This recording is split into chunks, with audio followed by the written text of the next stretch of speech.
A veces me olvido. Me olvido de cosas. Me olvido de apagar la luz antes de salir de una habitación. Me olvido de lo que he desayunado. Me olvido de cerrar la puerta de la nevera. En fin, que soy capaz hasta de dejarme el DNI cuando salgo del país. A mis padres no les hizo tanta gracia. Sin embargo, a veces me olvido de cosas importantes que pasan en mi vida, o más bien es como que las comprimo. Entonces se podría decir que voy a descomprimir ese archivo. Por eso quería hacer este vídeo, para recordar un poco todo y además tener una especie de souvenir de esta experiencia. Este vídeo ha sido un reto para mí, porque quería hacer algo coherente, entretenido y bonito a la vez, pero resulta que no es nada fácil hacer eso.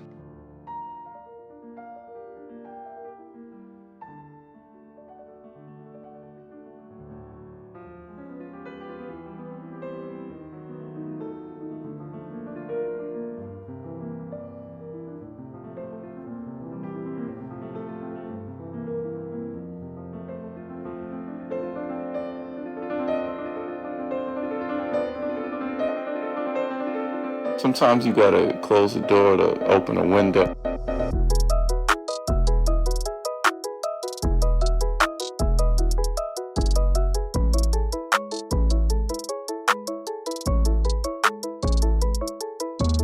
We don't know a thing, we're just floating, playing make-believe on our own and waking from a dream. I can't remember saying lots of... Empecemos por el principio. El 29 de junio de 2023 cogí un avión desde Barcelona a Reykjavik.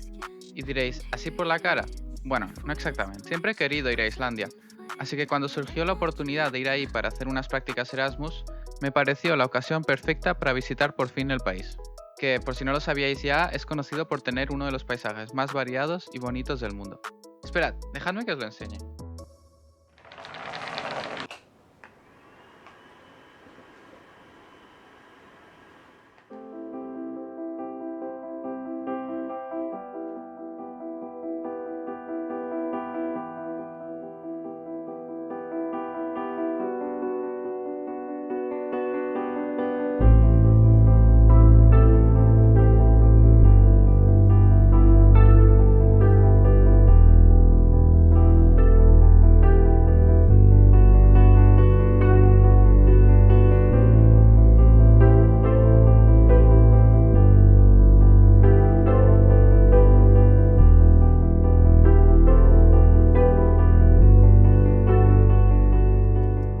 ¿Por dónde iba? Ah, sí.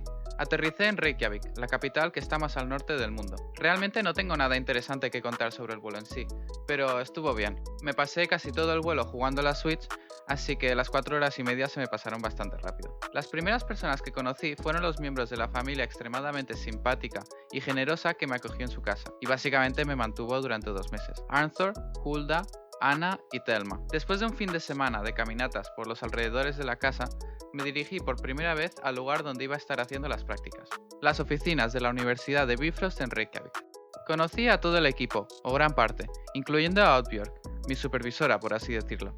Lo que no sabía en aquel momento es que unos días después estaría cenando paella en el centro de Reykjavik con su hijo y su novia, la cual, por absoluta casualidad, había sido alumna de mi madre. En fin, que el mundo es un pañuelo. Por cierto, la paella estaba muy buena, la verdad. Unas semanas después vinieron mis padres a visitarme, porque parece ser que no les llamaba suficiente. Lo bueno es que estuvimos una semana recorriendo el lado oeste de Islandia y vimos unos paisajes increíbles.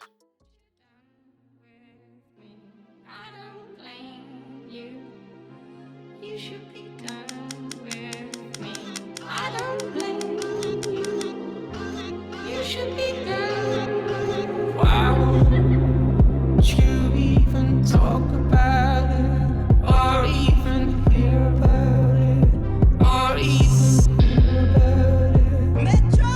Like the covers that come off in the heat.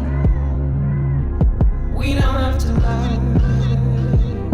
We don't have to lie, right?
Hubo algunas semanas, entre julio y agosto, que no había casi nadie en la oficina, y por lo tanto yo no tenía mucho que hacer. Así que cansado de mirar por la ventana, aproveché ese tiempo para editar After You. Pero una vez se me acabaron las vacaciones, estuve gran parte de mis prácticas editando vídeos para los profesores, y poniendo mi voz por encima de esos mismos vídeos. Quizá por eso me haya dado ahora por hacer tanto mono... Espera, ¿qué es eso? Ah, sí, en Islandia aprendí muchas cosas. Por ejemplo, que la sensación más parecida a un terremoto es cuando se te cae un objeto muy pesado al suelo y este tiembla bajo tus pies, pero multiplicado por 10. Que en algunos cines en Islandia hacen una pausa en medio de la peli. Eso hubiera estado muy bien cuando fui a ver Oppenheimer. De hecho, fui a ver 3 pelis en total durante mi estancia. Y no las hacían en islandés. Si no me equivoco, hacían la película en inglés, pero con los subtítulos en islandés. Y no sé vosotros, pero yo estoy acostumbrado a mirar los subtítulos siempre. Sin embargo, esta vez obviamente no me enteraba de nada. Aprendí también, por las malas, que las paradas de bus no siempre se corresponden con las que salen en Google Maps. También aprendí a organizarme el trabajo, a gestionar mi dinero, a hacer tortilla de patatas, lo cual es un poco irónico, la verdad, y arreglar bicis. Bueno, de hecho, ¿os acordáis de la familia que he mencionado antes? Pues además me dejaron una bici, para que pudiera ir a la oficina más rápidamente. Y así fue, hasta que se me pinchó una rueda. Lo bueno es que un señor que parecía tener mucha idea de bicis vio que estaba en apuros y me dio un kit de reparación de ruedas, para que la arreglara. Y la arreglé. Sin embargo, al cabo de 2 días se volvió a petar, y la volví a arreglar. Se me volvió a petar unas 2 veces más, hasta que decidí comprar una cámara de aire nueva y desde entonces no hubo más imprevistos. Lo que no aprendí mucho, que esperaba aprender más, es islandés.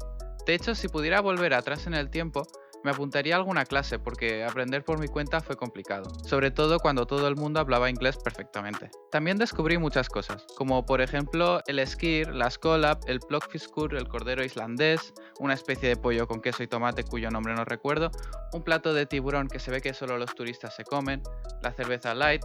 Ahí en los supermercados no venden nada que tenga alcohol, para eso tienes que irte a una bimbudin. O a un bar, claro. También descubrí que Snoop Dogg tiene un vino, que el bus en Islandia cuesta 4 euros, que 2 tacos cuestan 20 y que un corte de pelo simple cuesta 50 euros. Vaya, que descubrí que la vida en Islandia es bastante cara. Descubrí también muchos lugares, como por ejemplo el Idardalur, un parque justo al lado de mi casa que además tenía una pequeña cascada. También vi la iglesia aquella hecha de hormigón que está en el centro de Reykjavik, Hallgrímskirkja, creo. De hecho, había muchas iglesias de hormigón, con un estilo bastante brutalista, que la verdad es que a mí me gusta mucho. También había un lago que tenía una pequeña isla gobernada por unos patos, una especie de food truck que vendía hot dogs islandeses que acumulaba una cola bastante larga cada vez que iba. Además, había una pequeña cafetería donde hacían un bollo de queso que estaba buenísimo, pero tenía que madrugar un poco si quería ir ahí, y por eso no fui tampoco muchísimas veces. Conocí a mucha gente, tanto dentro del trabajo como fuera, desde la familia que me acogió como si fuera uno más, hasta 2 islandeses muy simpáticos con los que tuve una conversación muy larga sobre si vivimos en una simulación. Llegamos a la conclusión de que es muy posible. Por cierto, ahora es un buen momento para mencionar que el 19 de agosto es la Noche de la Cultura en Reykjavik. Consiste en una serie de descuentos para museos y, lo que es más importante, en que hay muchos conciertos y food trucks alrededor del centro, que culminan en un show bastante guay de fuegos artificiales. Después de eso, cada uno se puede ir a su casa o puedes alargar la noche hasta que te canses. Yo decidí aprovechar al máximo, lógicamente. El resto de los días los pasé haciendo los vídeos para los profesores, a excepción del último, en el que me regalaron unos cuantos souvenirs de la universidad y, más importantemente, comimos tarta.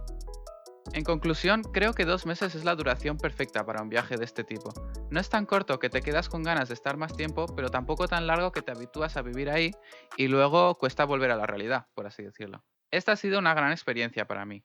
No solo porque, bueno, ya puedo decir que he estado en Islandia, sino también porque creo que me ha hecho crecer un poco como persona. Por ejemplo, ahora sé que hay que tomar más la iniciativa y que las cosas no llegan siempre por su cuenta.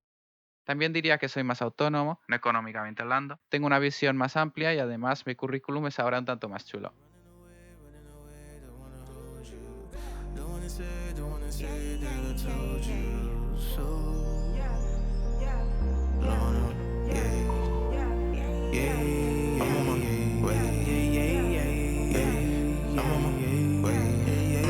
About to buy back like hands.